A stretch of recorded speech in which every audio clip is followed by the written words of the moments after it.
একটা বড় ধরনের প্রতিষেধক গ্রহণ করার যে চেষ্টা, সেটা হচ্ছে 24।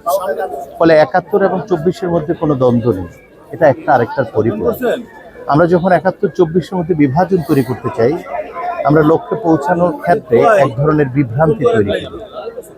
সেই জন্য আমি মনে করি যে এই বৈচিত্র্যের নামে যে বিভাজনগুলো তৈরি হচ্ছে, সেটা আমাদের আসলে মহান মুক্তিযুদ্ধের মাধ্যমে আমরা যে স্বাধীনতা অর্জন করেছি, সেই লক্ষ্য অর্জনে আরেকবার কিন্তু প্রতিবন্ধকতা তৈরি করছে। তাহলে সেজন্য এই মহান স্বাধীনতা দিবসে আমার সবচেয়ে বড় প্রত্যাশা যেটা থাকবে, আমাদের যেই নতুন প্রজন্ম নারী এবং আমাদের অন্যান্য শিক্ষার্থীরা, ছাত্র জনতা, শিশু কিশোর সবাই মিলে কিন্তু আমরা 71-এর সেই অর্জনের যে ঘাটতি ছিল সেটা পূরণ করার জন্য এই 2000 ছাত্র জনতা রক্ত দিয়েছে।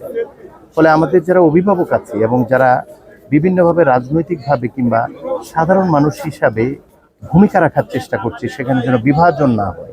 ঐক্যটা অতি জরুরি। অন্যায়ের বিরুদ্ধে, বৈষম্যের বিরুদ্ধে এবং আমাদের মাফিয়া চক্রের বিরুদ্ধে আমাদের যে ঐক্যটি তৈরি হয়েছে এবং যার মাধ্যমে আমরা সাফল্য অর্জন করেছি, সেই ঐক্যটা ধরে রাখা প্রয়োজন যদি আমরা সংস্কার করে দেশটাকে লক্ষ্যে পৌঁছাতে চাই। কারণ আমরা একাধিকবার অভিভাবকত্বের জায়গায় ব্যর্থ হয়েছি। 71, 90, তারপর 24 আসতে হয়েছে। আমরা চাই না ছাত্র জনতার উপর ভর করে আবার আমাদের এই রোগ মুক্তির চেষ্টা আমরা আর করতে চাই না। আমার প্রত্যাশা আমরা সকলেই মিলে এবার দায়িত্ব পালন করব এবং যে কোনো মূল্যে ঐক্য রক্ষা করে আমরা অন্যায়ের বিরোধিতা করব এবং ন্যায়ভিত্তিক মূল্যবোধের উপর প্রতিষ্ঠিত একটা স্বপ্নের বাংলাদেশ রচনা করা অতি জরুরি এবং এভাবেই রক্তের ঋণ শোধ করা সম্ভব। আমি বিশ্বাস করি।